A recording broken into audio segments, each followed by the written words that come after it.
Quarta, 25 de junho. Verso para memorizar. Jonas respondeu: Eu sou hebreu e temo o Senhor, o Deus do céu, que fez o mar e a terra. Jonas 1, 9. O secamento do Eufrates.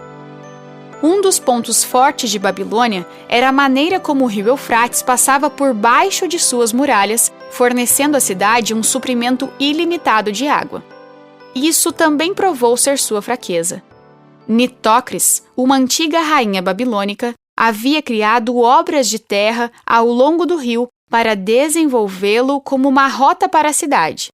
E, no processo, desviou o rio para um pântano, permitindo que as equipes trabalhassem confortavelmente. Ciro percebeu que poderia fazer a mesma coisa, secando o Eufrates o suficiente para que pudesse marchar confortavelmente com suas tropas sob o muro. Uma vez dentro dos muros da cidade, ele encontrou os muros defensivos que seguiam o rio pela cidade desprotegidos, e a cidade foi tomada em uma única noite. O antigo historiador grego Heródoto relata que, abre aspas, aqueles que viviam no centro de Babilônia não tinham ideia de que os subúrbios haviam caído, pois era uma época de festival e todos estavam dançando e se entregando aos prazeres. Fecha aspas. Pode haver alguma dúvida de que essa é a mesma festa descrita em Daniel 5? Ouça Daniel 5, 18 a 31. Ó Rei, o Deus Altíssimo deu o reino a Nabucodonosor, seu pai, bem como grandeza, glória e majestade. Por causa da grandeza que lhe deu, pessoas de todos os povos, nações e línguas tremiam e temiam diante dele. Matava a quem queria, e a quem queria deixava com vida. Exaltava uns e humilhava outros. Mas quando o coração dele se elevou e o seu espírito se tornou orgulhoso e arrogante, foi derrubado do seu trono real. Perdeu toda a sua glória. Foi expulso do meio dos filhos dos homens. O seu coração foi feito semelhante ao dos animais, e passou a morar com jumentos selvagens. Comia capim como os bois, e o seu corpo foi molhado pelo orvalho do céu, até que reconheceu que Deus, o Altíssimo, tem domínio sobre os reinos do mundo e os dá a quem ele quer. E o Senhor, rei Belsazar, que é filho de Nabucodonosor, não humilhou seu coração, mesmo sabendo de tudo isso. Pelo contrário, se levantou contra o Senhor do céu, mandando trazer os utensílios do templo dele, para que o Senhor, ó rei, as suas mulheres e concubinas, juntamente com os homens importantes do reino, bebessem vinho neles.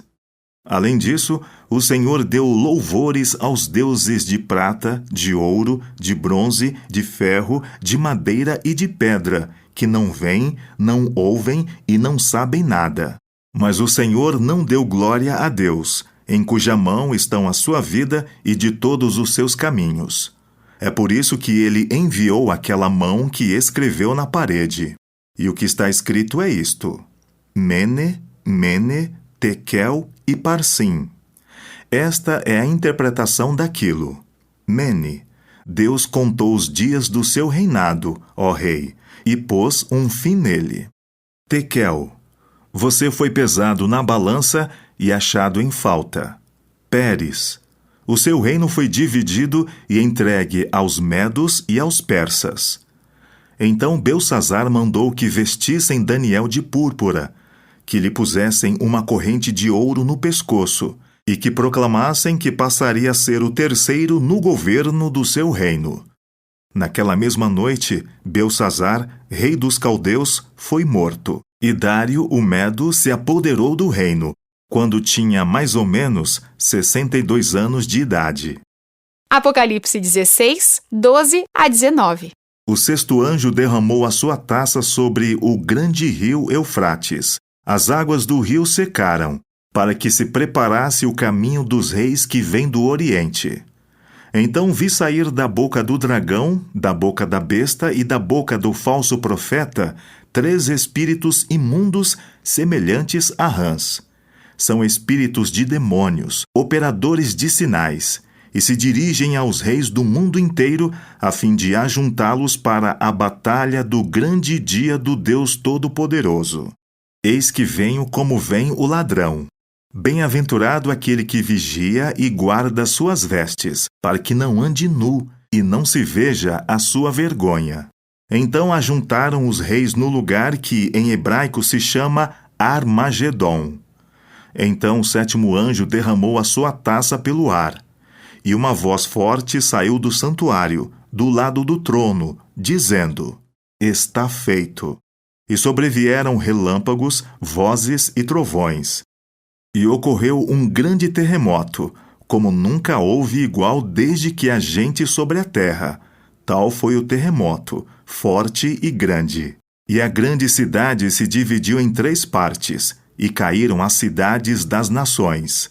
E Deus se lembrou da grande Babilônia, para dar-lhe o cálice do vinho do furor da sua ira.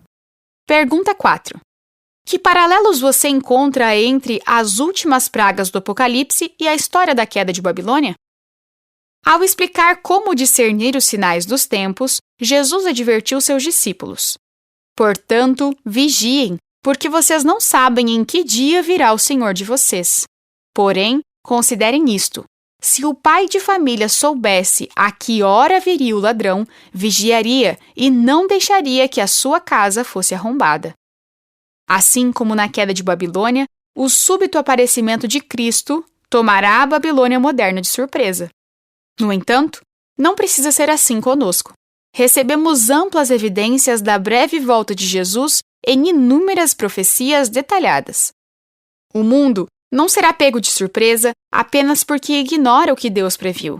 Ficará surpreso porque escolheu não acreditar no que ele disse que aconteceria. Ouça Apocalipse 16:15. Eis que venho como vem o ladrão. Bem-aventurado aquele que vigia e guarda suas vestes, para que não ande nu e não se veja a sua vergonha.